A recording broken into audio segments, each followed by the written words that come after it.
Halo Sobat Gen, pendengar setia Radio Gen FM. Apa kabar pagi ini?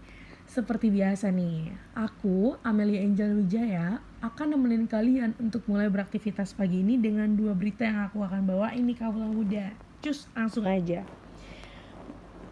Berita pertama itu, kalian tahu kan, waktu tahun 2014, tepatnya tanggal 5 Maret, ada kasus pembunuhan seorang mahasiswi di Jakarta yang dimana pelakunya itu adalah mantan pacar dan si pacar mantannya korban itu sendiri.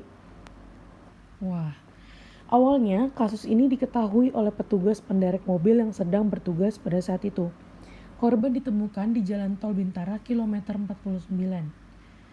Korban dikabarkan hilang sejak 3 Maret 2014. Kronologi awal dari kejadian ini adalah pada tanggal 3 Maret 2014, Ade Sarah atau yang akrab dipanggil Ade berpamitan kepada kedua orang tuanya untuk menginap di rumah temannya. Lalu, keesokan harinya pada tanggal 4 Maret 2014, Ade pamit pada pukul 9 malam untuk mengikuti les bahasa Jerman di salah satu institut bahasa Jerman di Jakarta. Di saat Ade sedang menunggu di stasiun Gondang Dia, pelaku yang juga mantan pacar dari korban ini datang menjemput korban dan memaksa korban untuk masuk ke dalam mobil. Yang ternyata di dalam mobil sudah ada pacar dari mantan korban tersebut. Lalu kedua pelaku memulai kejahatannya dengan cara pura-pura bertengkar nih, kaula muda. Waduh, lalu setelah itu korban dianiaya dengan cara ditelanjangi, dijambak, dipukul, dicekik, disetrum hingga pingsan. Dalam keadaan pingsan, korban dimasukkan kertas koran ke dalam tenggorokannya oleh salah satu pelaku sehingga potongan kertas koran tersebut menyumbat tenggorokannya hingga korban kehabisan nafas. Selama proses penyiksaan hingga korban meninggal, pelaku membawanya berputar-putar dari daerah Gondang Dia, Menteng, Cempaka Putih, Cawang, Taman Mini, dan kembali lagi ke Rawamangun. Mobil pelaku juga sempat mogok beberapa kali. Lalu setelah mogok beberapa kali, akhirnya pada pukul 4 pagi dini hari, pelaku membawa korban untuk dibuang jasadnya di Jalan Tol Bintara, kilometer 41. Dan korban ditemukan oleh petugas derek mobil pada pukul 5 pagi. Lalu kasus ini diselidiki oleh kepolisian setempat dan selang beberapa hari kedua pelaku ditemukan oleh polisi. Syukur deh. Sidang pertama kasus ini dijalankan dan mereka mendapatkan hukuman penjara selama 20 tahun penjara nih kaula muda. Namun selang beberapa lama mereka ditetapkan hukumannya menjadi hukuman penjara seumur hidup.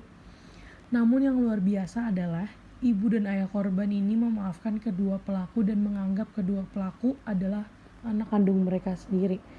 Karena secara gak langsung tuh Ade Sarah ini ternyata anak tunggal mereka kaula muda. Wah, aku sedih banget sih. Aku gak bisa ngebayangin kalau aku jadi orang tuanya gimana kaula muda. Oke, next.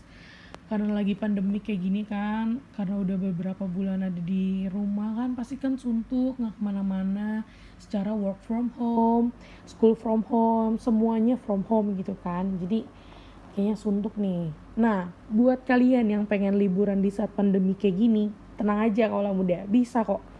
Labuan Bajo membuka trip lagi untuk kalian yang ingin jalan-jalan, tapi tetap pada mematuhi protokol kesehatan yang ada ya. Setelah 5 bulan pemerintah menutup tempat berlibur, akhirnya pemerintah resmi membuka kembali tempat berwisata. Salah satunya yaitu Labuan Bajo Raja Ampat. Buat kalian yang masih bingung mau pakai travel agent apa, nggak perlu bingung lagi kaula muda. Karena ada Anjani Trip yang bisa memberikan kalian itinerary berlibur selama 3 hari 2 malam dan menyewakan 3 kapal pesiar milik mereka loh. Namun demikian, para masyarakat harus tetap mematuhi setiap protokol kesehatan yang ada ya. Saya sangat mendukung aturan yang ditetapkan oleh pemerintah, terutama protokol kesehatan. Rapid test itu wajib, dan kami menjalankan seluruh protokol kesehatan yang ada dengan menyediakan termogan, hand sanitizer, dan juga kami membatasi jumlah wisatawan yang ada di kapal agar physical distancing tetap terjaga. Itu kata Rahmat Julio selaku founder dari Anjani Trip. Tentunya dengan dibukanya kembali tempat wisatawan ini, harapannya adalah ekonomi Indonesia cepat kembali pulih ya kaula muda. Dan para masyarakat sendiri sangat antusias ketika wisata ini kembali dibuka. Dan antusias masyarakat ini terlihat dari saat ketika mereka melihat postingan di Instagram para influencer muda dan teman-temannya yang waktu itu berlibur pas menggunakan Anjani Trip tentunya. Bagi kalian yang ingin berwisata, tetap ingat untuk selalu mematuhi protokol kesehatan yang ada ya kaula muda. Itu dia tadi 2 berita yang disampaikan hari ini. Aku Amelia Angel Mijaya pamit undur diri. Bye Sobat Gen.